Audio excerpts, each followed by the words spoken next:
The perfect murder. चलिए आज एक कहानी सुनते हैं। नहीं, कहानी के अंदर एक कहानी, एक ऐसा किस्सा जो इतनी होशियारी से बुना गया है कि सच और फसाने के बीच की जो लकीर है वो पूरी तरह धुंधली पड़ जाती है।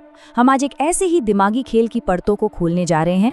तो सवाल ये उठता है कि एक परफेक्ट क्राइम मतलब एक ऐसा जुर्म जिसमें कोई कमी ना हो, वो आखिर होता क्या है?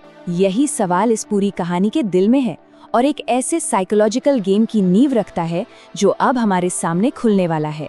चलिए इस रहस्य में और गहरे उतरते हैं। कहानी की शुरुआत होती है मुंबई चेन्नई मेल ट्रेन के एक फर्स्ट क्लास डिब्बे से। यहाँ दो अजनबियों की मुलाकात होती है। एक हैं अमरीश अस्थाना जो एक जाने माने लेखक हैं और दूसरे हैं उनके साथ सफर कर रहे एक बड़े ही रहस्यमय इंसान। तो ये हैं हमारे दो किरदार। एक तरफ है अमरीश अस्थाना, एक रिटायर्ड कर्नल जिन्होंने द परफेक्ट मर्डर नाम की एक मशहूर किताब लिखी है। वो आत्मविश्वास से भरे हुए हैं, शायद थोड़े घमंडी भी। और दूसरी तरफ है वो अजनबी जो अपना नाम विकास यादव बताता है। कहता है कि उसे थ्रिलर कहानियां बहुत पसंद है, लेकिन उसकी खामोशी और हर चीज पर पैनी नजर रखना कुछ और ही इशारा करता है। मतलब एक अगर खुली किताब है तो दूसरा एक गहरा राज। और बस यहीं से शुरू होता है असली दिमागी खेल। वो अजनबी अस्थाना की किताब के मेन आइडिया को ही चैलेंज कर देता है। वो कहता है कोई भी मर्डर परफेक्ट नहीं हो सकता। इस बहस के बीच अस्थाना उसे एक चैलेंज देते हैं। वो उसे अपने खुद के परफेक्ट मर्डर की कहानी सुनाएंगे और उस अजनबी को उसमें कोई एक भी गलती ढूंढ कर दिखानी होगी। तो अस्थाना अपनी कहानी शुरू करते हैं, पर वो इसे कोई फिक्शन नहीं बताते, बल्कि एक सच्ची, दिल दहला देने वाली हकीकत की तरह पेश करते हैं कि कैसे उन्होंने एक कत्ल किया और कानून की पकड़ से साफ साफ बच निकले। तो अस्थाना को शक हुआ कैसे? वो नोटिस करते हैं कि उनकी पत्नी सुचित्रा उनसे थोड़ी दूर दूर रहने लगी हैं। फिर उनकी जिंदगी में एंट्री होती है एक नौजवान म्यूजिक टीचर विकी की। अस्थाना उन्हें देर रात तक फोन पर बातें करते सुनते हैं। उनका ड्राइवर उन्हें बताता है कि उसने सुचित्रा और विकी को एक मॉल में साथ देखा था। और फिर एक दोस्त की पार्टी में उनका कनेक्शन और भी साफ हो जाता है। धीरे धीरे शक का ये छोटा सा बीज एक बहुत बड़े पेड़ में बदल जाता है।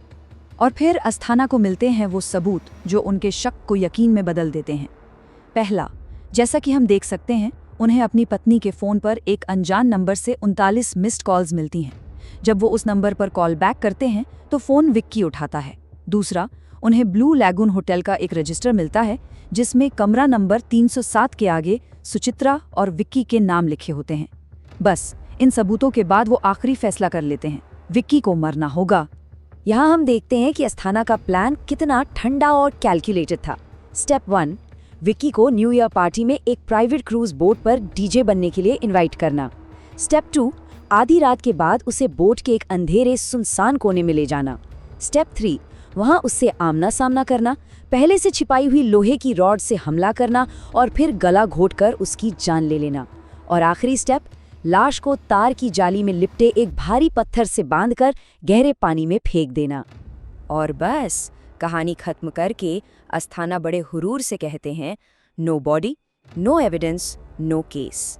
मतलब उनकी नज़र में ये एक परफेक्ट, बेदाग जुर्म था जिसका कोई सुराग तक नहीं मिल सकता था। लेकिन कहानी यहाँ खत्म नहीं होती। अब आता है वो मोड़ जब पूरा खेल पलटने वाला है। वो अजनबी मुसाफिर अस्थाना के इस परफेक्ट प्लान पर अपना फैसला सुनाने के लिए अब तैयार है। और इस एक लाइन से वो अजनबी अस्थाना का सारा घमंड चकनाचूर कर देता है। वो अस्थाना की कलाई पर एक छोटी सी खरोच की तरफ इशारा करता है, एक ऐसा निशान जो विकी के साथ हाथापाई में आया था। परफेक्शन का वो जो बड़ा सा भ्रम था एक झटके में टूट जाता है। और फिर वो अजनबी एक नया हैरान कर देने वाला आइडिया सामने रखता है। वो कहता है, जरा सोचिए, क्या हो अगर अस्थाना कातिल हो ही ना? क्या हो अगर वो खुद किसी के हाथ का हथियार हो, किसी बड़े खेल का सिर्फ एक मोहरा जिसे कोई और अपनी उंगलियों पर नचा रहा था? और अब वो अजनबी अपनी कहानी सुनाना शुरू करता है, एक ऐसी साजिश की कहानी जो अस्थाना की कहानी से कहीं ज्यादा पेचीदा और हाँ, सच में परफेक्ट थी। तो असली कहानी ये थी कि अफेयर अस्थाना की पत्नी सुचित्रा का था ही नहीं, बल्कि उस अजनबी की पत्नी अफसाना का विक्की के साथ था। धोखा खाने वाले पति अस्थाना नहीं, बल्कि वो अजनबी खुद था। और अस्थाना, वो तो बस एक जलने वाले पड़ोसी थे जिन्हें इस खेल में एक मोहरे की तरह बड़ी खूबसूरती से इस्तेमाल किया गया। तो फिर उन सबूतों का क्या जो अस्थाना को मिले थे? असल में वो सारे सबूत झूठे थे, जिन्हें उस अजनबी ने ही बड़े चालाकी से प्लांट किया था। उसने अपनी पत्नी को अस्थाना की पत्नी के साथ मॉल भेजा, ये जानते हुए कि अस्थाना का ड्राइवर उन्हें साथ देकर रिपोर्ट करेगा। उसने अस्थाना की पत्नी का फोन चुराकर अपने नंबर से 39 मिस्ड कॉल की। उसी ने अपनी पत्नी को आइडिया दिया कि पार्टी के लिए विक्की को डीजे रख लो। और होटल वाला सबूत, उसने खुद मसूरी जाकर अपनी पत्नी के साथ चेक इन किया और रजिस्टर में विक्की और सुचित्रा का झूठा नाम लिख दिया। और यही था उस अजनबी का मास्टर स्ट्रोक। उसने अस्थाना के जलन और उनके शक को ही उनके खिलाफ सबसे बड़ा हथियार बना लिया। उसने अस्थाना को एक ऐसे कातिल में बदल दिया जो ये सोच रहा था कि वो बदला ले रहा है, जबकि असल में वो किसी और का काम कर रहा था। वो अजनबी अपनी कहानी खत्म करता है तो अब देखिए, उसका दुश्मन मर चुका है। उसके हाथ एकदम साफ हैं, एक खरोच तक नहीं। ये था एक वाकई में परफेक्ट जुर्म, जहां मास्टरमाइंड पूरी तरह से महफूज है। अस्थाना तो ये सब सुनकर सन्न रह जाते हैं, पूरी तरह से हैरान। तभी ट्रेन पुणे स्टेशन पर पहुंचती है, लेकिन कहानी में अभी एक आखिरी सबसे खौफनाक मोड़ बाकी था। ट्रेन पुणे स्टेशन पर रुकती है। वो अजनबी अपना बैग उठाता है और चुपचाप उतर जाता है, अस्थाना को उसी खामोशी और सदमे में छोड़कर। उसकी कहानी और उसकी असली पहचान दोनों हवा में एक राज बनकर रह जाते हैं। थोड़ी देर गुजरती है और डिब्बे में एक नया मुसाफिर दाखिल होता है और ठीक अस्थाना के सामने आकर बैठ जाता है। वो नया आदमी अपना परिचय देता है और कहता है, मेरा नाम विकास यादव। ठीक वही नाम जो अजनबी ने इस्तेमाल किया था। ये सुनते ही अस्थाना के रोंगटे खड़े हो जाते हैं और उसी पल अस्थाना को वो भयानक सच्चाई समझ आती है। अगर ये असली विकास यादव है तो ट्रेन में जो आदमी था वो कौन था? वो कोई कहानी नहीं सुना रहा था, वो असल मास्टरमाइंड था। वो कठपुतली नचाने वाला था और वो अभी अभी अस्थाना के सामने अपना पूरा जुर्म कबूल करके जा चुका है। तभी अस्थाना को याद आता है, उस अजनबी ने सफ़र के शुरू में उनके अखबार पर कुछ लिखा था।